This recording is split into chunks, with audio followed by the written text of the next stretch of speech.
Pemirsa Intens Investigasi.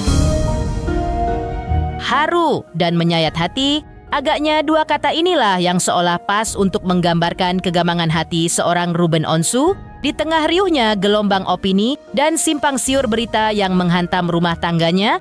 Ruben justru menyimpan kerinduan yang luar biasa dalam kepada kedua buah hatinya. Walaupun kerap bertemu sang mantan istri di meja persidangan, tapi sampai saat ini peluangnya untuk bertemu kedua buah hatinya pun belum sama sekali bisa terwujud.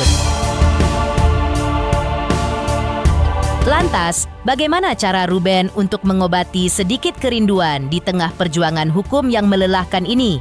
Benarkah di tengah badai kerinduan, simpang siur rumah mewah Ruben yang kabarnya sudah resmi dilelang pun mendapatkan penjelasan langsung dari kuasa hukum Ruben Onsu? Seperti apa penjelasannya? Benarkah menurut kuasa hukum Ruben, Minola Sebayang, surat peringatan bank tidak sama halnya dengan surat eksekusi lelang?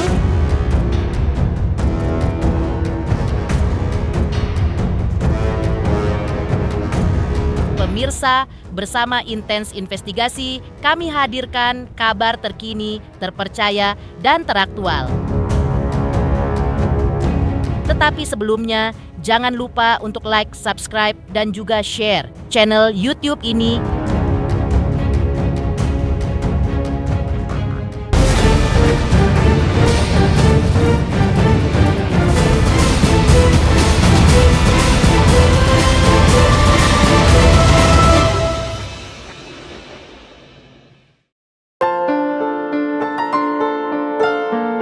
Rasa rindu yang tertahan dan hari-hari sunyi tanpa pelukan anak-anaknya kini agaknya menjadi makanan sehari-hari bagi seorang Ruben Onsu.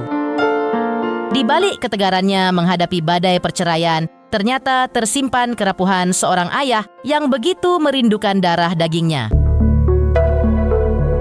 Ruben di hadapan awak media sempat berujar jika ia sebenarnya begitu menahan haru saat membicarakan kedua darah dagingnya itu. Makanya, di tengah kesibukan dirinya dan kedua putrinya, ia masih kerap berusaha menjaga tali silaturahmi lewat pesan singkat yang dikirimkan kepada Thalia dan Thania. Masih gitu. Ya, mungkin mereka punya banyak kegiatan dan aktivitas kan gitu. Jadi saya pun kalau mau ngechat juga kayak adalah nanti mereka lama balas, ntar saya jadinya sedih, ya kan? Jadi ya udah, saya percaya suatu saat nanti ya pasti Allah kasih jalannya. Kangen dengan nganter, kangen dengan iyalah, pasti nggak ada mungkin. Tapi saya tidak pengen itu menjadi bikin saya drop gitu. Tapi saya maunya berjalan, mencoba untuk ya Allah yang kerjakan semuanya. Di hadapan awak, media Ruben juga menyampaikan bahwa kerinduan itulah yang akhirnya menuntun Ruben pada satu-satunya jalan tersisa, yaitu jalur hukum. Apalagi Ruben sadar bahwa pintu komunikasi personalnya pun tertutup rapat. Makanya Ruben dengan berat hati akhirnya melayangkan gugatan hak asuh anak ini ke pengadilan. Bukan untuk apa-apa, melainkan bagi Ruben melangkah ke meja hijau menjadi bentuk ikhtiar terakhirnya sebagai seorang ayah yang ingin merengkuh kembali darah dagingnya. Pasti, tapi apa yang saya bisa lakukan? Nggak ada kan?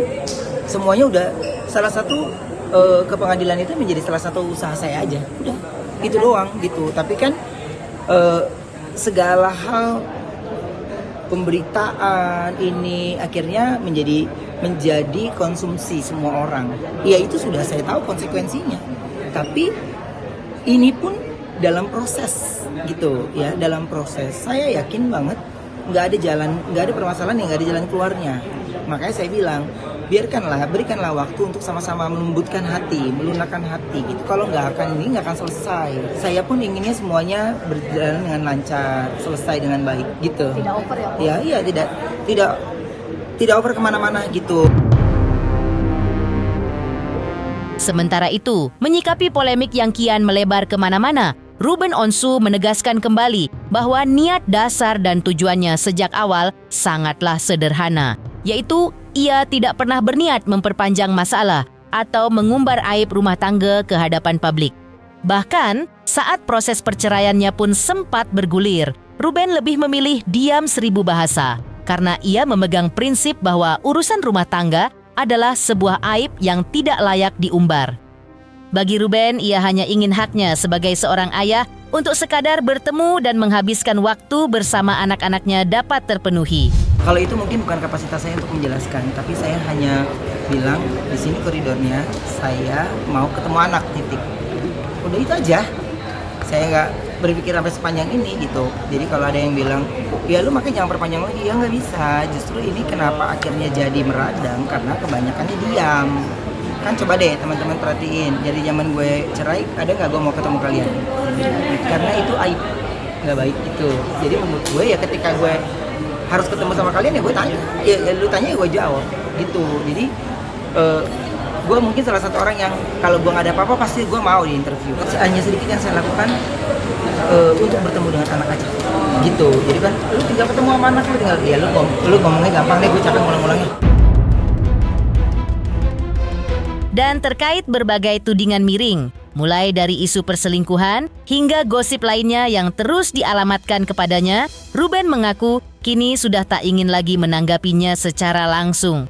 Segala urusan hukum kini ia serahkan semua kepada tim kuasa hukumnya. Sambil menahan senyum tipis, Ruben pun mengaku sering dibuat bingung melihat pemberitaan yang kerap memperdebatkan kehidupannya. Padahal, ia sendiri memilih untuk fokus menenangkan batin dan membiarkan para profesional yang bekerja. Mungkin pertanyaan itu kayaknya lebih ke pengacara ya Mas ya. Karena kalau gue tanggepin lu lagi nggak kelar-kelar ini semuanya. Gue pun kadang-kadang kalau ngelihat berita gini, lagi ada perdebatan antara ini dibahas gue ya padahal gue sampai bingung ini siapa sih dibahas nih. Gitu gue sampai bingung sendiri gitu. Nggak ada bisa, buat orang setiap orang masih bisa berkomentar apapun gitu. Tapi terkadang penyampaian yang akhirnya menjadi dilebihkan, akhirnya jadinya over gitu ya. Saya bilang saya juga manusia yang masih punya kurang salah, masih punya banyak dosanya gitu. Jadi ketika disuruh ikutan gabung sekarang menghakimi dosa orang lain, salah orang lain, buat saya tuh saya takutnya proses perjalanan hidup saya juga jadinya nggak tenang-tenang gitu ya. Jadi biarkan proses saya sudah diberikan kepada tenaga-tenaga profesional, ya udah. Berbanding terbalik dengan ketengan Ruben yang memilih untuk fokus pada urusan batinnya. Tak dipungkiri dalam perkara ini, kedua kuasa hukum sedang sibuk dengan klaimnya masing-masing. Dan salah satunya yang mungkin masih menjadi pertanyaan publik adalah soal rumah mewah Ruben yang menurut kuasa hukum lawan akan segera dilelang. Lantas, bagaimana penjelasan resmi dari kuasa hukum Ruben, Minola Sebayang terkait hal ini? Benarkah menurutnya ada kesalahpahaman persepsi yang harus diluruskan terkait surat peringatan bank yang disangka surat lelang rumah?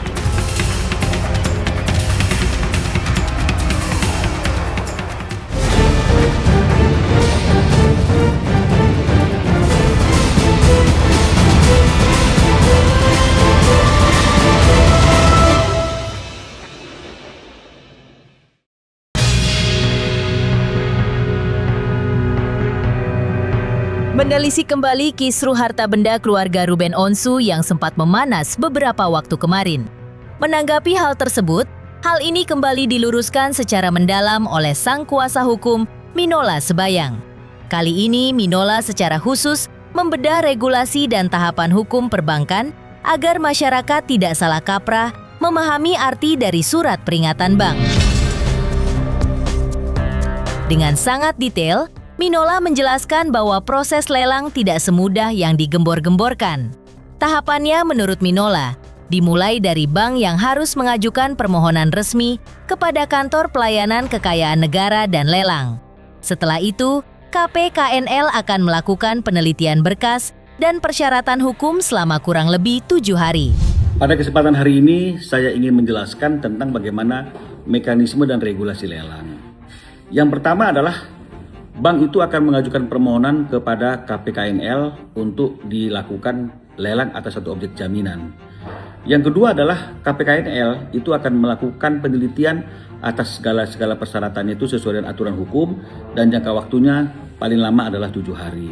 Setelah itu kemudian KPKNL akan menetapkan tanggal lelang, kemudian memberikan surat pemberitahuan kepada pemilik jaminan selambat-lambatnya 5 hari sebelum hari lelang.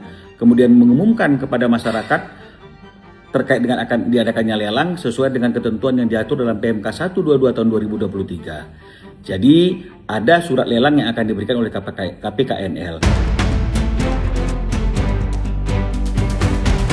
Lebih lanjut, Minola Sebayang juga kembali menegaskan bahwa adanya surat peringatan dari bank yang di dalamnya mencantumkan kalimat, apabila kewajiban tidak dipenuhi, maka objek akan dilelang. Selain itu, Minola juga menyayangkan kesalahpahaman ini yang kabarnya sudah disebar sejak tahun 2025 lalu, di mana banyak pihak yang langsung mengecap rumah tersebut akan dilelang. Kalau ada masyarakat yang mengatakan bahwa surat peringatan itu adalah sama dengan surat lelang, itu adalah keliru. Jangan hanya karena di akhir surat peringatan itu selalu ditutup dengan kata-kata jika kewajiban tidak akan dilakukan sesuai dengan peringatan ini maka objek akan dilelang, diyakini itu sebagai surat lelang. Ya, sehingga akhirnya menyebarlah informasi sejak tahun 2025 bahwa objek akan dilelang, rumah akan dilelang, tapi tidak dilelang juga hingga saat ini karena memang prosedurnya masih belum masuk prosedur lelang.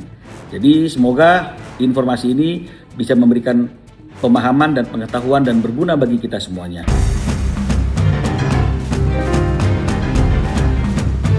Tak dipungkiri, Densu yang sempat menjadi penengah dan wadah curhat bagi kedua belah pihak, ternyata membuatnya harus rela menjadi bulan-bulanan netizen. Lantas, seperti apa ketegaran Densu menghadapi badai hujatan?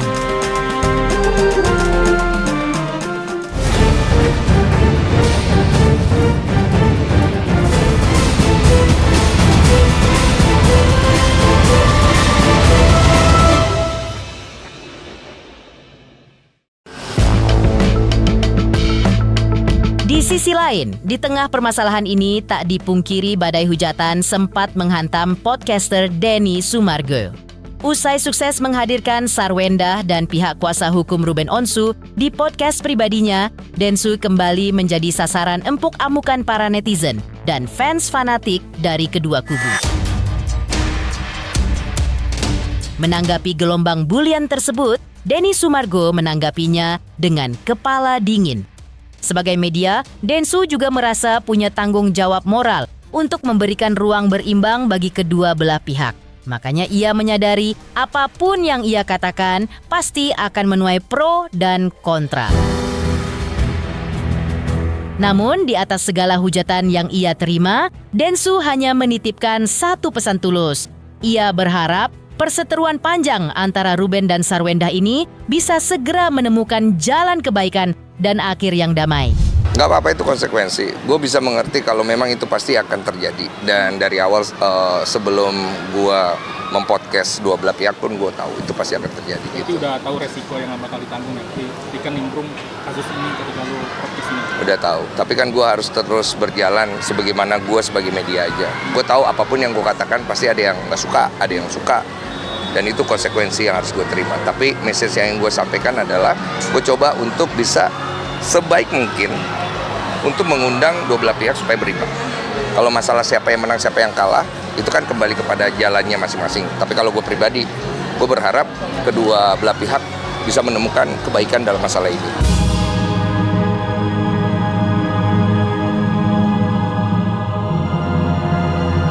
Pemirsa Intens Investigasi, jangan lupa saksikan terus Intens Investigasi. Dan pastikan jangan lupa untuk like, subscribe, dan juga komen. Terima kasih juga atas kesetiaan pemirsa atas pencapaian jumlah subscriber yang kini menuju 4 juta subscriber channel Intens Investigasi.